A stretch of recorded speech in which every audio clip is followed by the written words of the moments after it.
So here's the objective of this module. At the end of this module, students should be able to first define contract, 2. Discuss the elements of contract, 3. Explain the stages of contract, 4. Discuss the characteristic of contract, and 5. Explain the defective contract. In every business, there is contract involved, especially when it comes to partnership. If we want to sell something like products and provide some services. And as a seller, consumer, and as a business owner, we do have the obligations para gawin ng maayos and to follow those terms and conditions as it says in the contract. Good day, everyone. I'm Remeline together with my group mates. We will discuss to you our first midterm topic in our subject Legal Aspects in Tourism and Hospitality in Module 6 entitled Obligations and Contracts. So let's begin our discussion. So what is contract? A contract is the meeting of the minds between two persons whereby one binds himself with respect to the others to give something or to render some service. So let me give an example of contract. For example is during the sale of a car, mag-agree si consumer to pay the certain amount and so si seller naman is mag-agree na i-transfer ang sasakyan kay buyer or kay consumer. And yan ang kanilang napagkasunduan.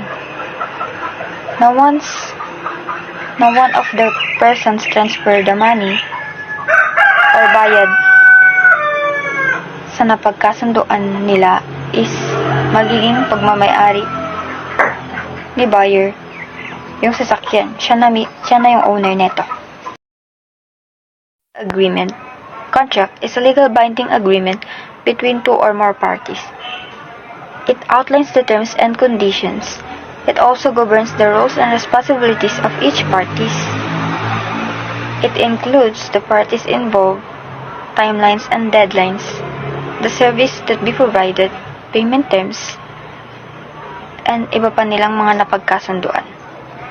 Example, employees contract, personal loan contract, the seller and buyer contract, clients contract, construction contract, contract between construction and the owner of the house.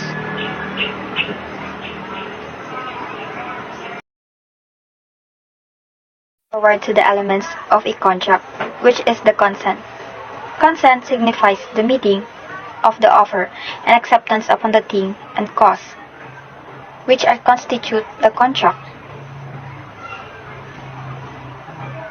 Consent is a mutual agreement between the parties involved. So each parties must understand what they are agreeing. Consent must be clear. Consent is like you give permission for something. This is all about the approval or gaining approval. Example, sa school, merong tour. So, the educational tour in Okada, wherein the third year will go to have a seminar. So, para malaman if papayag yung mga parents naming mga third year is they need to do a parent consent. Nang sa ganun is malaman nila if nag-agree ba or approve ba yung magulang about. It comprises the following element. Incapacitated. Incapacitated is someone who is not capable to give consent because of their abilities, age, their lack of knowledge, they have illnesses, they are impaired, and so on. The first is the minors. Are people under the age of 18 are referred to as minors. They must be under the control of their parents and guardians. And they are not capable to give consent because of their knowledge. They are not fully understand what consent means. insane and demented, crazy or insane. They are the people who is not able to think clearly or understand what is real or not real. They have low intelligence, they have mental deficiency due to their age, injury, illnesses, and so on. They are not capable because their mind does not function normally. Deaf mutes who do not know how to write. Not every deaf mute person is unable to assent to a contract. The only people who are excluded are those who lack writing skills. The agreements made by the legally listed incapacitated individuals are not null and invalid. Only when one party is unable to provide his permission are they voidable.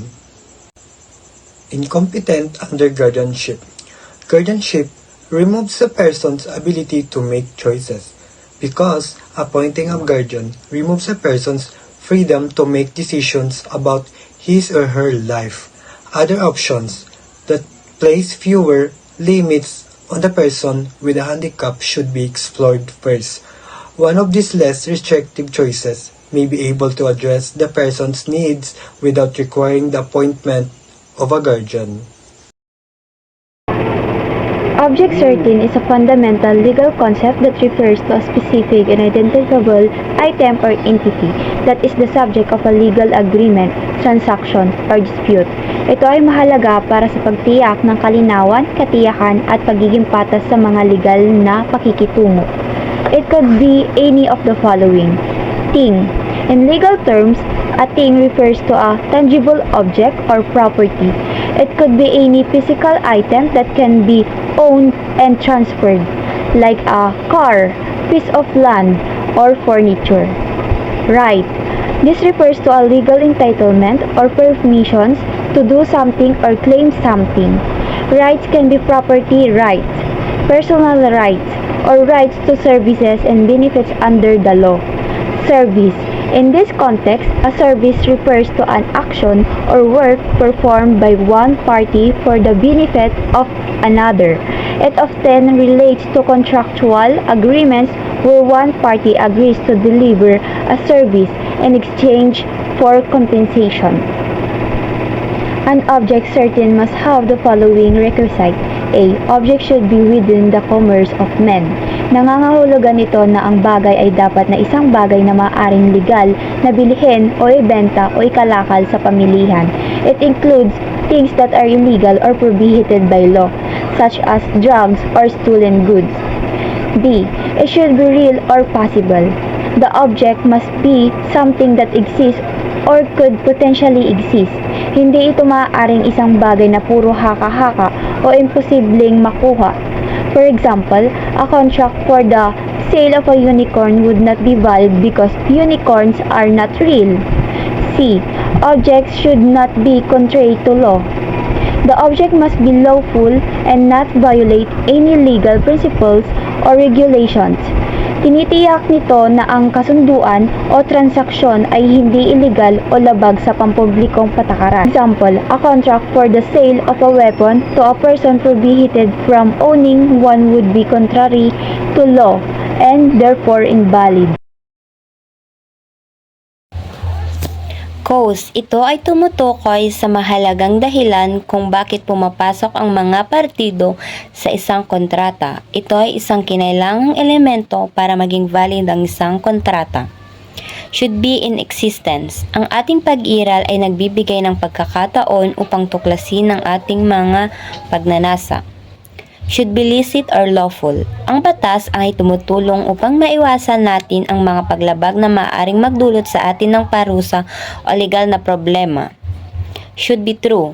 Kailangan nating maging totoo upang maiwasan ang hindi pagkakaunawaan at maging maayos ang ating komunikasyon at koneksyon sa bawat isa.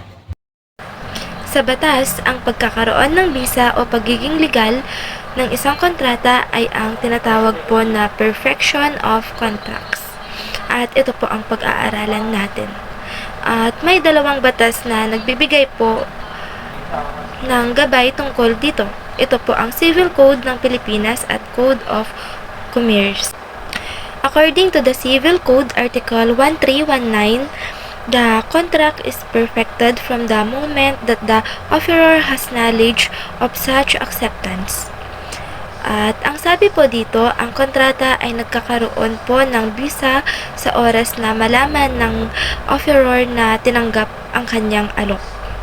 Hindi po sapat na tanggapin lang ang alok. Kailangan po maiparating o malaman ng nag-aalok ang pagtanggap upang maging ganap po na legal po ang kontrata. Halimbawa, kung nag-alok ka ng produkto or serbisyo at tinanggap ito ng kliyente, ngunit hindi mo agad nalaman, hindi po opisyal na bisa ang kontrata hanggat hindi mo po natatanggap ang impormasyon po na pagtanggap. According to the Article 54 of the Code of Commerce, the contract is perfected from the moment of an answer is made, accepting the offer. At ang explanation ko po dito ay ang kontrata ay nagkakaroon po ng bisa sa mismong oras na tinanggap ang alok. At kahit hindi pa ito alam ng offeror, dito mahalaga lamang ang mismong pagtanggap ng offer upang ang kontrata ay maging ganap. Hindi na kailangang malaman muna ng offeror bago magkaroon ng bisa po ang kasunduan. And these are the short difference between Civil Code and Code of Commerce. Ang Civil Code po ay nagkakaroon lamang ng bisa ang kontrata kapag nalaman po ng offeror na tinanggap na po ang kanyang offer. At ang Code of Commerce naman po, ang kontrata ay may bisa na agad sa oras po ng pagtanggap, kahit hindi pa po ito nalalaman ng offeror. And that's the short difference po ng dalawa. Contract stage. First is the generation. It includes the preliminary stage or process for the information of the contract. It includes the bargaining of the subject of obligation and the consideration. So, ano nga bang generation? Meaning, sinasabi dito na ang generation ay unang bahagi sa proseso ng paggawa ng kontrata. Sa yugtong ito, nagkakaroon muna ng pag-uusap o negosasyon ang mga partido. Dito is pinag-uusapan muna ang mga kondisyon o responsibilidad o tinatawag na subject of obligation at ang magiging kapalit o halaga o tinatawag ding consideration ng mga ito. To make it clear, I provide an example. Kunwari may dalawang tao, si Pedro at si Juan. Gusto ni Pedro ibenta ang kanyang bike kay Juan. Sa generation stage, mag-uusap muna sila tungkol sa presyo at kondisyon ng bike kung magkakasundo ba sila. Pwede rin nilang pag-usapan kung may warranty ba o libreng repair. Kapag nagkasundo sila sa presyo, halimbawa 5,000 yung price, sa kondisyon ng bike, dun pa lang mabubuo ang kasunduan o kontrata. Kapag pareho silang sumang-ayon sa mga kondisyon, pwede nang ituloy ang paggawa ng formal na kontrata at pagpirma. Ibig sabihin sa stage na ito, hindi pa final ang kasunduan na nasa proseso pa lang sila ng pag-aayos ng mga detalye para pareho silang makontento sa mga napag-usapan. Perfection or birth of the contract. It occurs when they agree upon the essential elements thereof. This is the stage where the contract is said to have been born. Ito yung kung saan parehong parties ay nagkakaroon ng pag-uusap or agreement as to the object, cause, or consideration at iba pang mga terms and condition ng kontrata. Kaya kailangan maging malinaw yung terms and condition ng contracts. Dapat tama rin yung mga details na nakapaloob dito. Kailangan legal din ito at kailangan kompleto ang mga kinakailangan na mga documents. Consummation or fulfillment. This is the last stage which consists the performance or fulfillment by the parties of their obligations under the terms of the perfected contracts. So, ang consummation naman ay huling stage kung saan yung both parties ay na-fulfill na nila yung obligation nila based doon sa terms ng contracts nila. ito yung parang accomplishment or meaning completed na yung contract ng both parties. Parang tapos na sila sa mga obligations and condition nila under dun sa nakasaad dun sa contract ng both parties. Ito na rin yung pagtatapos ng kontrata kung saan yung parehong parties ay parang titigil na or magsisis na to be contractually related. Obligatory force or character of contracts. An obligation is simply a person's duty to satisfy specific demand or claim of another person which, if breached, is enforceable in a court. A contract necessarily creates an obligation, but an obligation does not always require a contract. Autonomy of the contracts. A contract is an agreement between two or more people that creates legally enforceable mutual responsibilities. The following factors are required for the agreement to be legally enforceable: mutual assent, indicated by a legitimate offer and acceptance, adequate consideration, capacity, and legality. Ang relatively of the contracts ay isang prinsipyo sa batas na nagsasabi na ang isang kontrata ay nagbubuklod lamang sa mga taong nagkasundo rito. Ibig sabihin, walang ibang tao kahit na may kaugnayan sa mga partido ang may karapatan na magkaroon ng bahagi o kontrata o magkaroon ng anumang karapatan o obligasyon sa ilalim nito. Halimbawa, kung nagkasundo si A at B na bumili at magbenta ng isang kotse, ang kontrata na kanilang pinirmahan ay nagbubuklod lamang sa kanila. Wala nang ibang tao kahit na kamag-anak o kaibigan ni A at B ang may karapatang mag-alam sa kontrata o magkaroon ng bahagi sa transaksyon. Ang prinsipyong ito ay mahalaga sa pagpapanatili ng kalayaan ng mga partido sa isang kontrata. Pinoprotektahan nito ang kanilang karapatan na magkasundo sa mga tuntunin na kanilang gusto nang walang panghihimasok sa iba.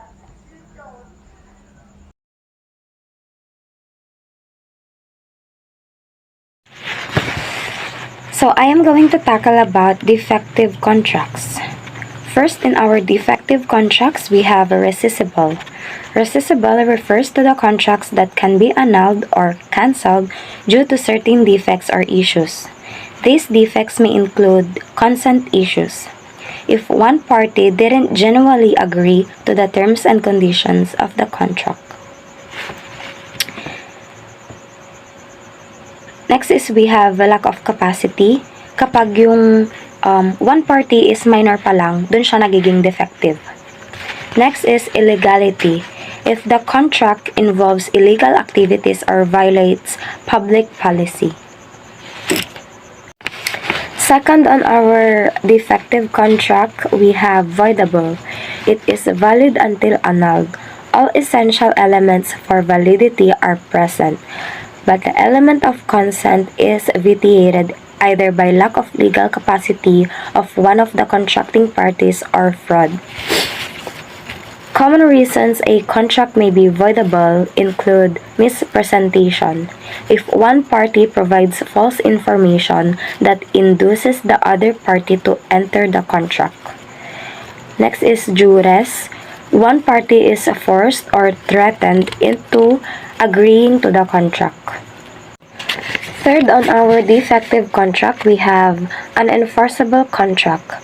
Those cannot be enforced by a proper action in court unless both of the contracting parties do not possess the required legal capacity. Common reasons for a contract being unenforceable include statute of limitations. The time period for bringing a lawsuit has expired. Next is ambiguity. The terms of the contract are too vague or unclear to be enforced.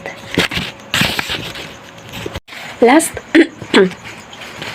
on our defective contract, we have void. It is contract which is considered to be inexistent by operation of law, thus confers no right to any party thereto. Common reasons for a contract to be considered void includes illegality, lack of capacity, lack of consideration, and uncertainty.